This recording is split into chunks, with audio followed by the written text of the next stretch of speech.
L'invité du matin avec La Française. Savourez votre programme avec le saucisson médaillé pur porc La Française, fabriqué avec du porc 100% calédonien.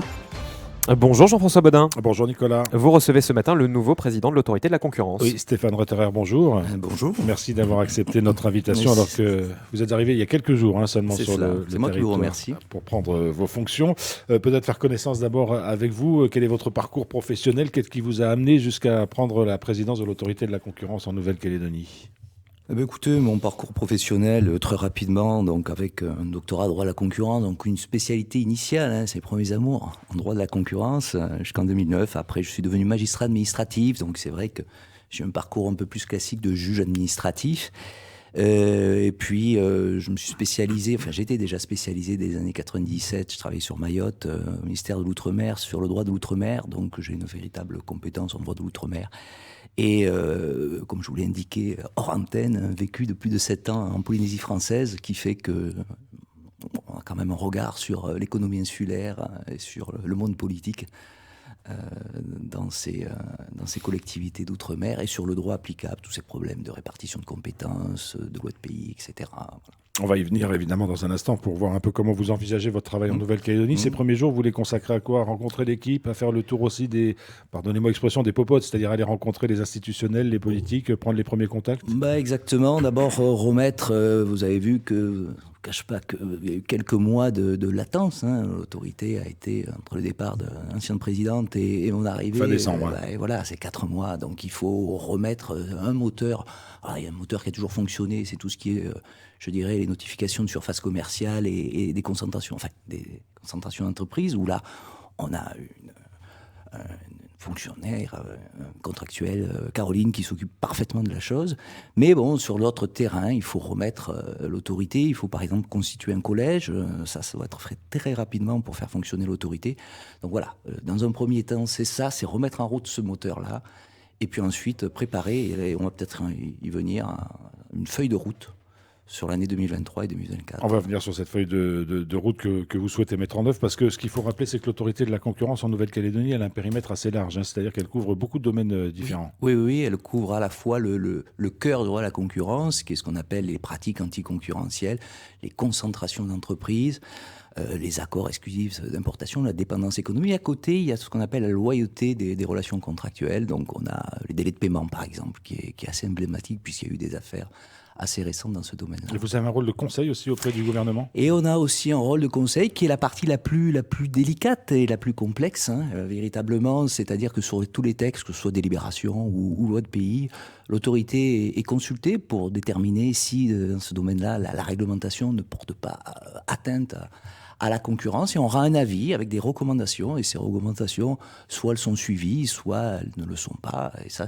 appartient au gouvernement. Par contre, sur un certain nombre de dossiers, l'autorité de la concurrence est compétente pour infliger des amendes ou avoir même un rôle un peu non seulement de prévention, mais de condamnation aussi. Oui, alors c'est le cœur de notre métier, c'est cette partie pratique anticoncurrentielle. On parle des abus de position dominante. En fait, l'idée, c'est que lorsqu'une entreprise a un pouvoir de marché trop important et qu'elle empêche un concurrent de pénétrer le marché, elle est susceptible d'être sanctionnée.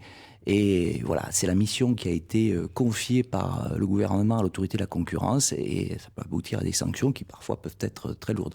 Alors, elles n'ont pas été très lourdes dans un premier temps parce que l'autorité a fait œuvre de pédagogie, on va dire. Mais voilà, maintenant, ça fait 5 ans. L'autorité, maintenant, va monter en puissance. Alors justement, cette feuille de route 2023-2024, pour les 2 premières années, votre mandat qui dure 5 ans, on le rappelle, oui. Quels sont un peu vos objectifs? Quels sont les buts que vous recherchez? Alors, la feuille de route va être discutée au sein de l'autorité. Je veux vraiment partager déjà au sein de mon équipe, pour que ce soit quelque chose de consensuel.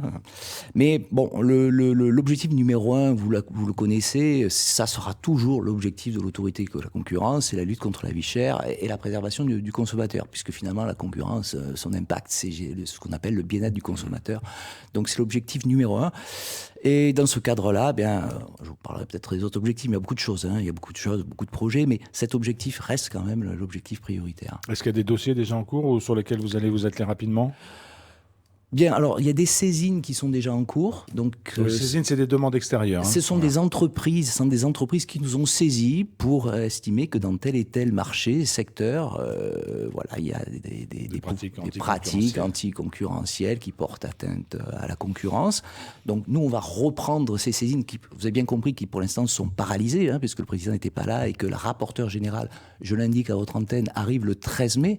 Donc pour nous, c'est comme on disait, la cheville ouvrière. Il faut Donc le 14, vous serez vraiment en position de fonctionnement. Voilà, exactement. Voilà.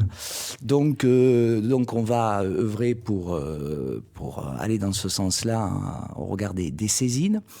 Mais aussi, on ne s'empêche pas la possibilité de pouvoir s'autosaisir, comme l'a fait dans le passé l'autorité. Vous l'avez vu pour le marché de transport, le marché de transport aérien.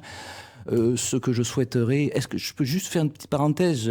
J'ai été aussi au congrès, Madame Tioué, qui était... vous savez, chaque groupe posait une question au congrès, et nous a posé donc, Madame Tioué, élue Province Sud Unie, elle m'a posé une question où, j'avoue, je n'ai pas bien cerné l'angle de la question, mais au fond, ce qu'elle voulait dire, c'est qu'elle souhaitait que pour le consommateur, l'autorité soit peut-être un peu plus visible, un peu plus... voilà. Donc ça veut dire quoi? De l'explication, de la pédagogie sur le travail que vous menez, sur des décisions que vous prenez? Ça, c'est certain. Ça, c'est certain. C'est-à-dire que je pense que le président de l'autorité doit avoir une mission un peu de VRP, aller prendre son bâton et aller discuter, rencontrer les acteurs économiques, les acteurs publics, ça c'est certain. Mais comme le marché transport aérien, l'autosaisine va pouvoir permettre éventuellement d'aller dans des domaines qui intéressent davantage le consommateur. Ça peut être un produit, des produits alimentaires comme non alimentaires, ça peut être un secteur réglementé aussi, pourquoi pas. On envisage tout. Et alors le but de ces autosaisines, c'est une fois que le rapport est rendu public, c'est aux politiques de s'en emparer éventuellement? Ah ben oui. Ouais, exactement. Exactement. Nous, on ou pas essaye, d'ailleurs. Ou pas d'ailleurs. Voilà, on essaye de clarifier, de défricher, on va dire, le secteur, le marché, proposer des recommandations, et puis ensuite, c'est aux politiques de le mettre en œuvre. Alors plus largement, Stéphane Retterer, sur le rôle de l'autorité de la concurrence, est-ce que c'est un organisme qui est un empêcheur de tourner en rond pour les entreprises? Est-ce que c'est un gendarme? Est-ce que c'est un régulateur? Est-ce que c'est un facilitateur en fait de la vie économique? Comment vous regardez les choses? Parce que on a des entreprises qui peuvent se plaindre en disant voilà, les autres de l'autorité de la concurrence a rendu une décision dans un contexte économique compliqué, c'est pas facile pour nous.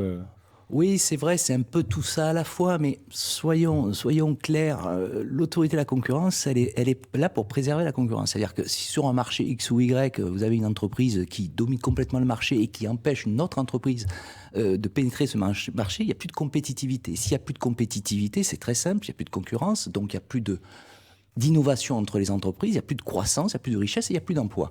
Donc nous, on est là pour préserver cette dose nécessaire de concurrence sur un marché. C'est tout.